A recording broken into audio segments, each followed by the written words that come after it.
அண்மை செய்தியை பார்த்து வருகிறோம். சென்னை ராயபுரம் கடற்கரை நிலையம் இடையே ரயில் தடம் புரண்டிருக்கிறது. ஆவடியிலிருந்து வந்த புறநகர் மின்சார ரயில் தடம் புரண்டு விபத்தானது நிகழ்ந்திருக்கிறது. அது தொடர்பான ஒரு அண்மை செய்தியை பார்த்து கொண்டிருக்கிறோம். கூடுதல் விவரங்களுக்காக இணைகிறார் எம்முடைய செய்தியாளர் வெங்கட்ரமணன். வெங்கட்ரமணன், இந்த விபத்திற்கான காரணம் என்ன அப்படின்னு கூறப்படுகிறது? இதனால ரயில் போக்குவரத்துல ஏதாவது பாதிப்பு, நேரமாற்றம் ஏற்பட்டு இருக்கிறதா, இல்ல சரி செய்யப்பட்டு விட்டதா? என்ன கள நிலவரம்? வணக்கம். ஆவடியிலிருந்து சென்னை கடற்கரைக்கு புறப்பட்ட புறநகர் ரயில் என்பது ராயபுரம் கடற்கரை ரயில் நிலையத்திற்கு இடையே தடம் புரண்டு விபத்துக்கு உள்ளாகி இருக்கிறது. குறிப்பாக இந்த ரயில் பெட்டியில 3வது பெட்டி 2வது ஜோடி சக்கரம் தடம் புரண்டதில் விபத்து ஏற்பட்டு இருப்பதாக ரயில்வே துறை தகவல் என்பது தெரிவிக்கப்பட்டிருக்கிறது.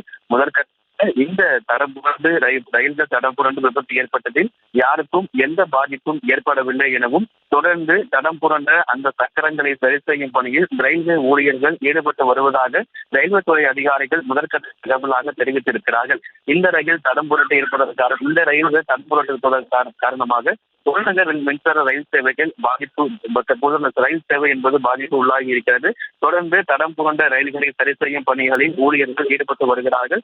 இந்த விபத்துக்கான காரணம் குறித்தும் தொடர்ந்து ரயில்வே துறை அதிகாரிகள் அந்த விபத்துக்கான காரணம் குறித்தும் தொடர்ந்து கண்காணித்து வருவதாகவும் தெரிவித்து அறிவிப்பு வெளியிட்டிருக்கிறார்கள். முதற்கட்டமாக இதனை சரி செய்து இந்த மின்சார ரயில் சேவை பாதிப்பு ஏற்படாத வகையில் தற்போதைய சூழலில் இதனை சரி செய்து மின்சார சேவையை சீராக்க வேண்டும் என்கின்ற பணியில் ஈடுபட்டுக் கொண்டிருக்கிறார்கள். 3வது பெட்டி 2 ஜோடி சக்கரம் தடம் புரண்டில் தான் விபத்து ஏற்பட்டிருப்பதாகவும், இதில் யாருக்கும் எந்த விதமான பாதிப்பும் ஏற்படவில்லை என்கின்ற முதற்கட்ட தகவல் தெரிவித்திருக்கிறார்கள். தற்போதைய சூழலை பொறுத்த வரைக்கும் இதனை விரைவாக சரி செய்து மின்சார ரயில் சேவை பாதிப்பு அதாவது நீண்ட காலமாக ரயில் நிற்காமல் தொடர்ந்து சேவை சீராக இயங்க வேண்டும் என தற்போது அதனை சரி செய்யும் பணியில் ரயில்வே ஊழியர்கள் ஈடுபட்டிருக்கிறார்கள். விரிவான விவரங்களுக்கு நன்றி வெங்கட்.